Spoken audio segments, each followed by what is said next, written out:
Well, gentlemen, thank you again for joining us on our latest episode of Drifts and Tales. And we're trying to expand and talk a little bit about the World Museum of Mining and the folks that make it run. And I wanted to, first of all, Phil, introduce yourself and the organization, and then we'll go down the line. Okay, I'm Phil Telling, member of the Ancient Order of Hibernians. I'm Frank Walsh, Vice President of the AOH. I'm Con Sullivan, President of the AOH. Okay. So let's not forget the one fact, because we have to make sure to say it, and I'm not going to let him not say it, is that Phil is also part of the World Museum of Mining Board. Yes. So, And past president. And past president of the AOH. And so he can't leave that out as much as he'd like to. So he helps make this place run.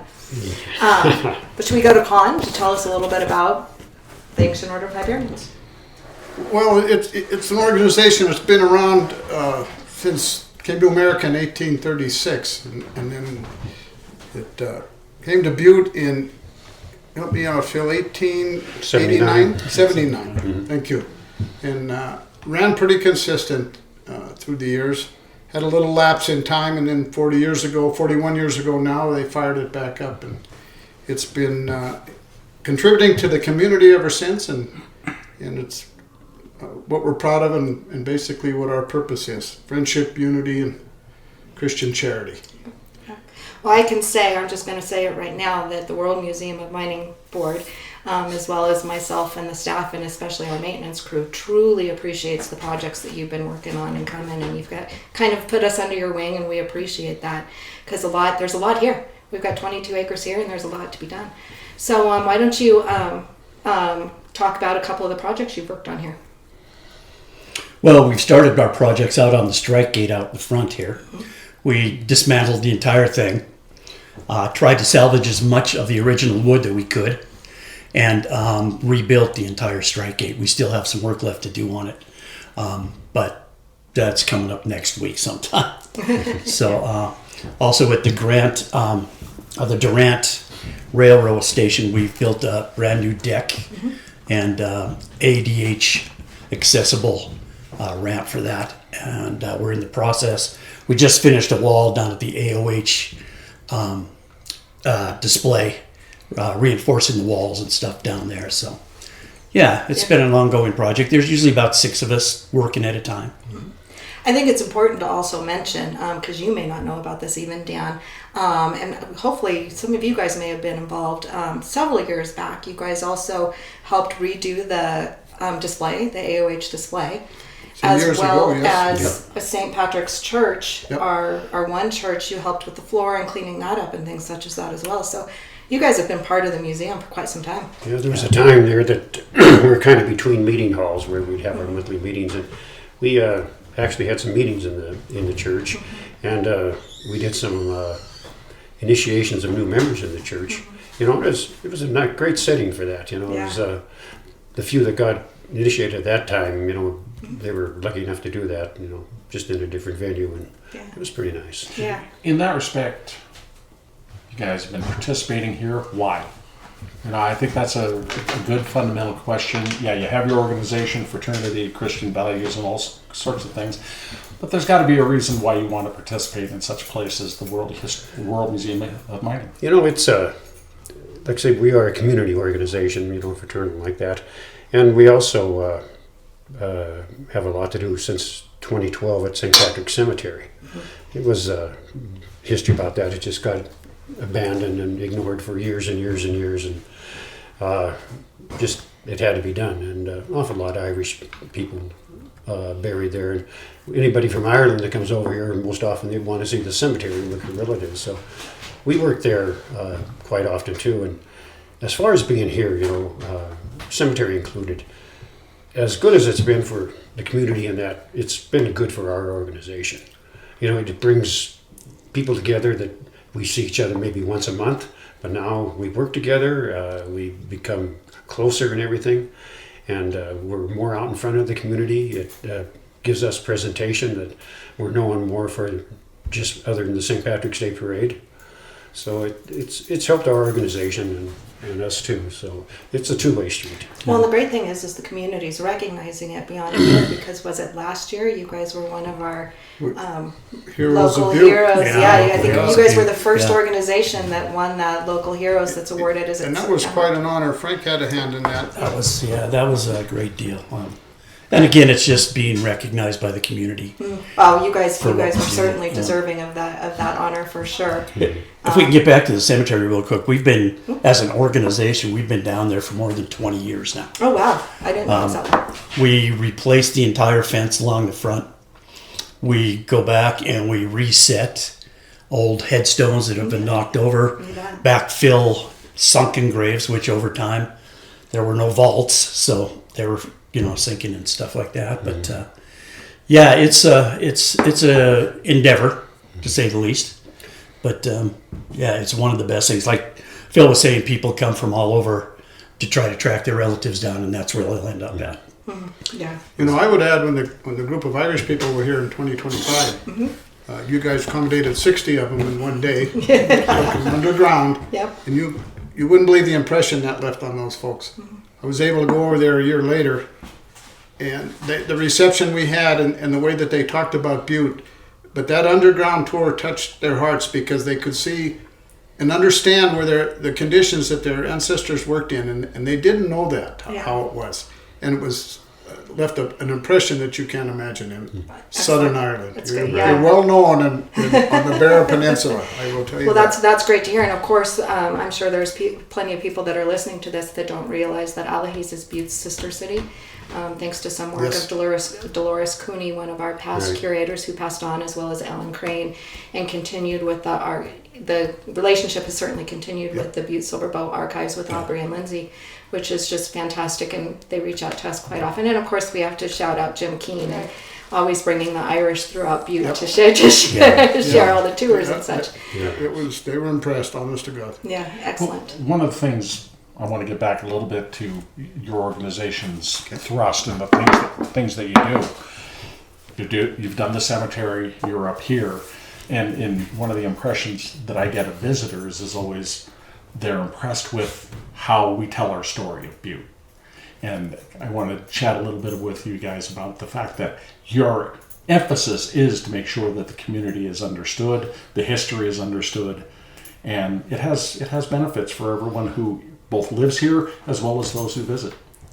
Right, and we're not just a quick look on the interstate as you go by going east.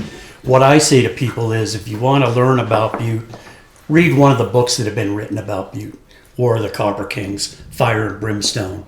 That way you get an idea of the history about the town itself and what the town itself did for the entire country as far as the mining of copper and everything goes. So, yeah, a lot of people just drive by and say, well, there's Butte, and they don't take the time to really find out what it's all about.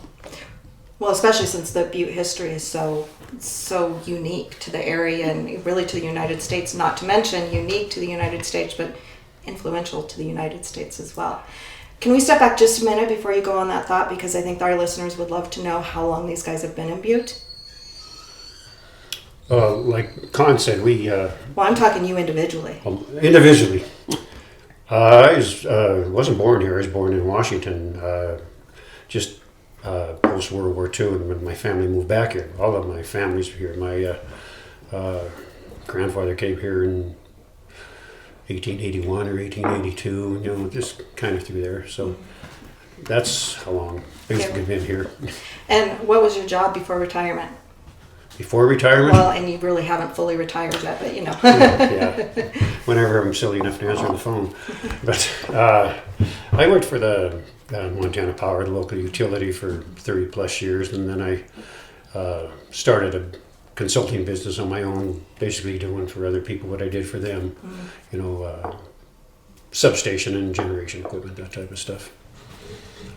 So, I've been born and raised here for 72 years. I've been here.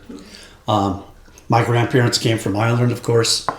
My grandparents on my mother's side ended up in Anaconda. My father's side ended up here in Butte. And I've been here all my life. I worked also for Montana Power, which it will always be to me, Montana Power, Yep. for about 23 years. Okay. Yeah, and then retired and jumped in with these guys helping out here. Excellent. Con? Well, I was born and raised here, 72 years. I was in the pipe trades Okay. all my life.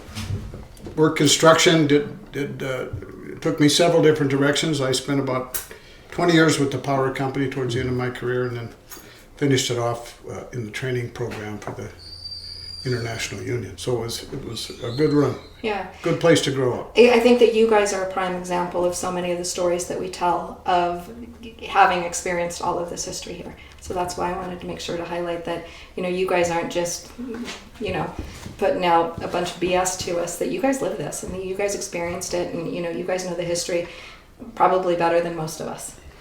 And to that end, I always like to, again, speaking with folks, watching what's going on, I like to highlight the fact that, gosh darn it, this town is pretty darn interesting.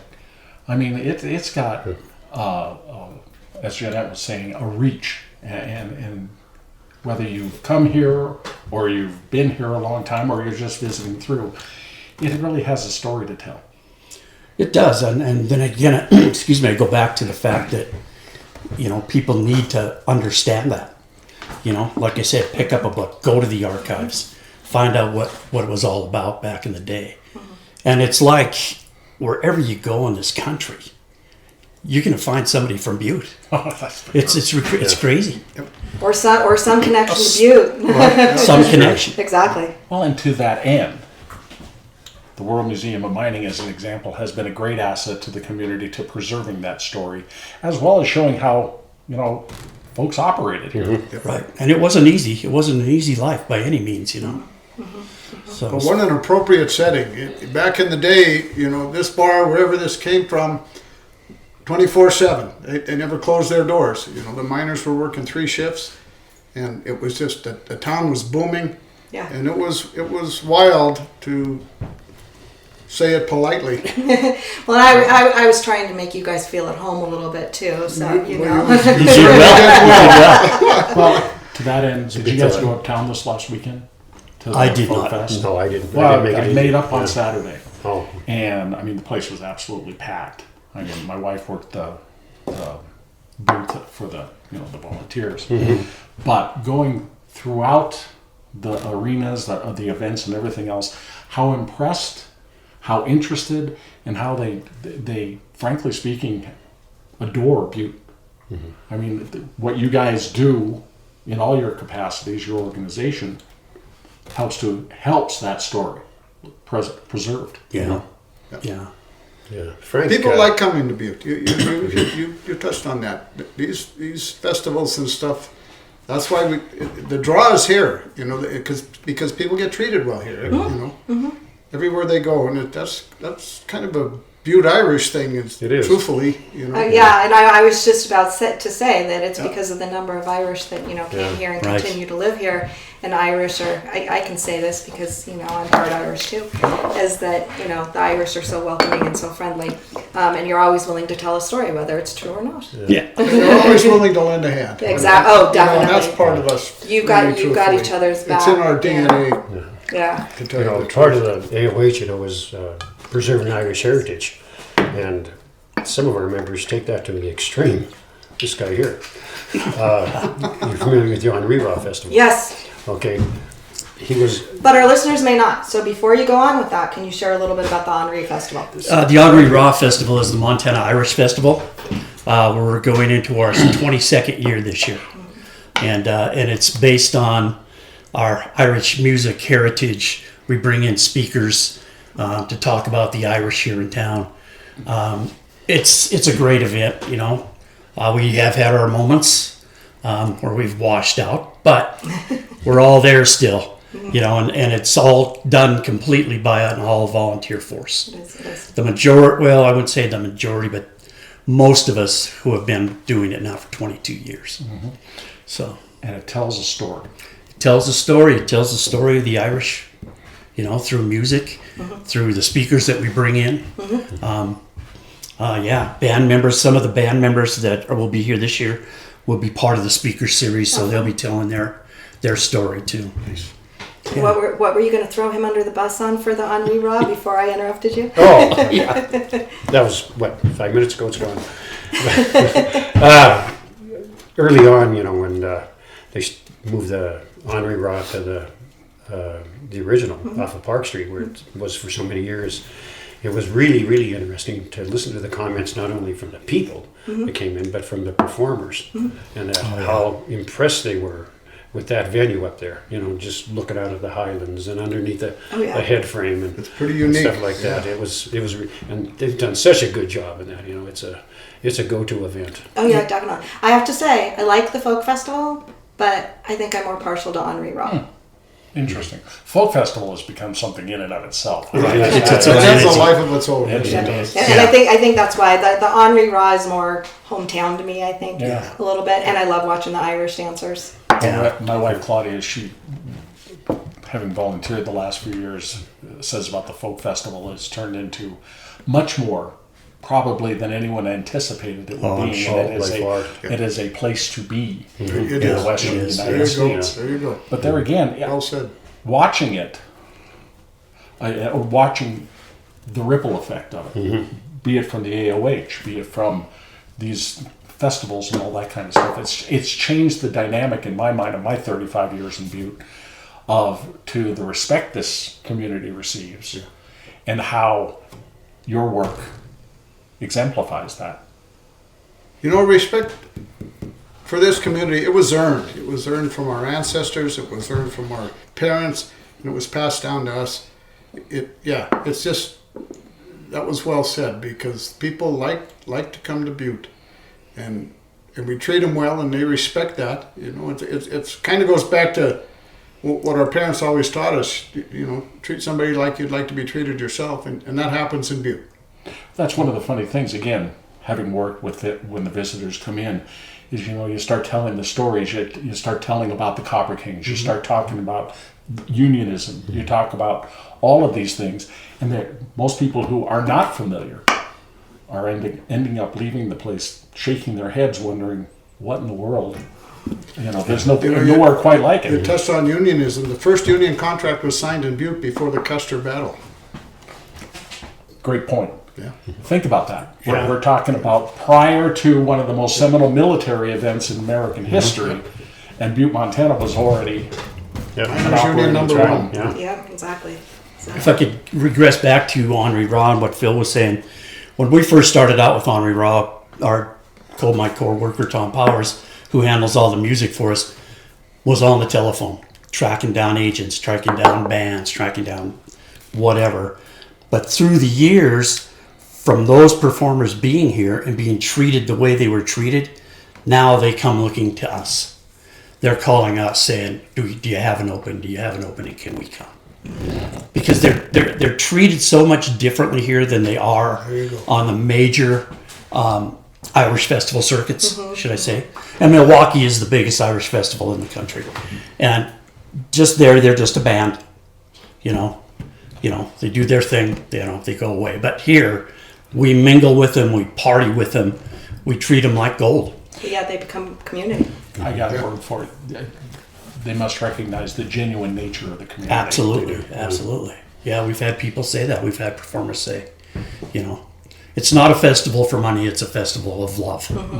So yeah, it's a great deal. Yep. In my estimation, and I'm biased. Well, you're entitled to be. You should be, yes. You've earned it. Well, and I think that's so true. We can always anticipate. There's 2 weekends a year that Jim Keane, one of your brothers, always calls to say, hey, and last minute, he never thinks about it in advance, but he calls last minute, can I get a group underground? There you go. And so we do our best to accommodate. Unfortunately, for Folk Festival, we were unable to because we had so many things happening that we didn't have the equipment to get them. But I can anticipate that there's a group or two, assuming that Jim's in town, that is going to call to get underground. Oh yeah. But I kind of we had Jim Keane, we did a whole interview with Jim Keane. You've possibly seen Saw bits that, and yeah. pieces of it, yeah. A wonderful interview. But one of the things we talked about was when the pumps were shut down. And you guys were all here during that time. Yeah. Working for the power is a big Yeah. part Can of you it. guys reflect on that a little bit? Well, what I always say is that's what happens when an oil company buys a mining company. They don't know what they're doing.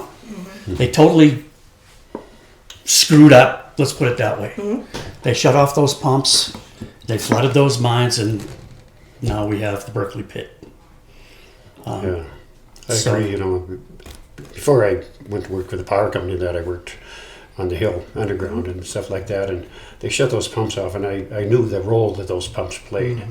You know, and huge pumps, unimaginably huge pumps, and I could, you know, you could almost visualize the water filling up the drifts and the stopes and everything, and it was things that would keep you out of sleep at night. I know, and just the amount of history that's underground. Not only the work that was done down there and such, but all of the artifacts that are still down there. Oh, yes. Oh, yeah. Just Well preserved. Unbelievable. well, very well preserved. Someone who can do it. Yeah, I mean, even when we were just doing our renovation, there was a sign that was in clear view, but not clear view, obviously, that we pulled up, that had been sitting in that mine probably for close to 100 years. Yeah. That we pulled out, and thankfully the person who found it is a collector and decided to be honest and give it back to us. Nice. We Oh, owe that him a was nice, replica, yeah. but Yeah. and just, I mean, they pretty much just Well, walked out and flooded it. Kind of leads into that, when mining shut down in Butte, it crippled Butte. And any other city, I think I would venture to say, any other city that lost that major employer would probably have folded up and left, but not Butte. No, No, not a, The not resiliency of the city. city is That's- unbelievable. that's the people. And the I people. actually had a friend of mine, he and I worked when we were in television together, and his comment always has been, this is the greatest mine camp ever. There you go. Yeah. Butte's had to rebuild itself a few times. A couple Yeah. times. I don't think over the Butte's years. ever going to go away. But it perseveres. Yeah. Yes. It perseveres, Perseveres, yeah. frankly speaking, with Yeah. gentlemen like you, who have made it a point that they're not going to just sit back and let others try to take care of it and or just let things deteriorate. It's your responsibility to the community. Yeah. And our organization has what, 120? 122. 122 That's just members. Butte, right? That's just That's Butte. just Butte. Yeah. Yeah. Because Anaconda still has their chapter, Mhm. correct? Yeah. Oh, yeah. Anaconda, Great Falls. Helena, Great Falls. Kalispell even has one now. Yeah. So and they're all the same. They Yeah. all have the same morals and work ethic. And that's the thing that I love about this organization. These guys are tremendous. They grew up in Butte. They have a work ethic. Oh, do Sometimes you we go home. I know Frank mentioned that to me one time, and I've experienced it myself. We go like yesterday. Well, We went home. We were dead. I mean, we were tired, all of us. And then you got up this morning and continued We to work. did, but I don't know why. it's a tough place to What wake are you up. talking about? I can make some guesses for those of you that have wives, but we'll leave that aside. Yeah, that's a whole other story. Yeah. But what you guys are doing is greater than yourselves. I mean, it in terms of the little things, a new strike gate, a new entry into the Durant, or the other work that you do down at the St. Patrick's Cemetery and such. It's something bigger than yourself because you know that you live in a community that is. Jeanette, you referenced Jim Keane, and he is a unique individual. But he told us, we were working together here one day, and he said, you guys do not realize it. He says, you're not just doing work here and at St. Pat's. You're actually building history. Exactly. Oh, I He agree. said, do you realize you probably have the only working strike gate in the United States at the Mining Museum? Yeah. And I never thought about it that I way. didn't either. It's You know, you look at all the head frames around Butte. Yes. The ones that are still there, and just think that all of those mines had a strike fence around their perimeter. Can you imagine the man hours and the labor that Oh, would do that? goodness. Just watching you guys with what you were doing. Granted, you painstakingly had to preserve some of that wood. And everybody calls it a strike gate. How many people know what they Well, mean it by a not strike very gate? many. I think that's a great explanation. Go explain it because Yeah, a lot of people say what is it it? was put up, there was labor troubles in the camp. Oh, yeah. From the start. There's been labor troubles. There's been violent labor troubles. The strike gates were put up around to protect those that decided to stay working and within the strike gate from the strikers and their families on the outside. And that's what they called the strike gate. Exactly. So, it served a purpose, kind of. Well, and you can even, to go beyond that a little bit with the strike gate, just talking about the violence that, happened. We have windows here with the metal, what is it called, metal panels up there, with the holes and such, and those were so that when the rocks hit the windows weren't broken. And That's exactly right. And, those that were inside weren't hurt. Protected. Now, I was raised in a union family, so my family would have been, on the outside of that gate. But of course, this is in a time that the union wasn't quite as drastic or violent Right. to the scabs. So, but I can envision, having been involved in some strikes because my parents were teachers. And when I was a kid, they had me, helping with the signs and stuff. And I was in Tucson, Arizona. I was on a couple of those strikes with them. Probably wouldn't be today if I was a kid because it's, a little bit different story. But I can only imagine what it was like with the violence and having to build those strike gates. Cause It was. we were blocking entries for sure. Yeah, true. But that's the color of the community. It is. Yeah. That's Yeah. part of the color. As you It's said. part of the fabric of this Yeah. community. And Absolutely. you talk about, you've alluded to what our organization has brought to the community and continues to do it. Talk about you people, what you have brought and continue go. to. Yeah, exactly. Yeah, Keep you this guys- going. It's we'll be working out there, and some of your tourists will come through, and and some of the people, the old guys especially, can't help themselves. They have to come and talk. Of course. And they talk about what it reminds them of. And a lot of them came from similar mining communities back in Michigan and Minnesota Yeah. and stuff like that, and they really, really appreciate this. It brings not just Butte to them; it brings their history up front to them. So you can't sell yourself short at all. Well, but I don't think we sell ourselves short, but we couldn't do it without the support of organizations such as yours. I mean, we have you guys here, we have Rotary that helps out, we have the Exchange Club that helps out. Our board is all volunteers, and sometimes you guys have to work hard too. Let's talk about our play that the community puts on that we've done to Butte the Bold, and we're working on Hellroar Happenings. That is all volunteer. And it is, and it's so much history based. Yes. And it's Well, getting back to just the museum itself in that light, this is a story that people appreciate, whether they're living in Butte, living in Montana, or nationwide, or frankly speaking, around the world. Because, like you said, the Irish who have family connections here, the Polish who have come here who have had family connections, the Cornish and everywhere else, the Chinese, everyone. Everyone has a relationship, it seems, that we come across to Butte, Montana, and specifically to this museum because it tells the story.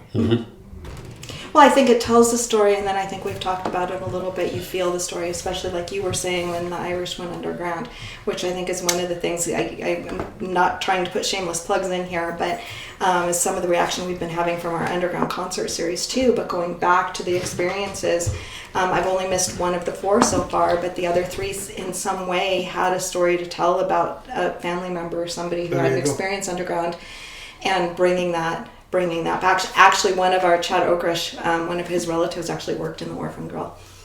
His grandfather, I think it was, and he has a story about it. So that was brought chills that he's saying that there where his grandfather worked. But it's such a great part. There's people that look to go underground. I was on an email recently, and they're like, we want to go underground.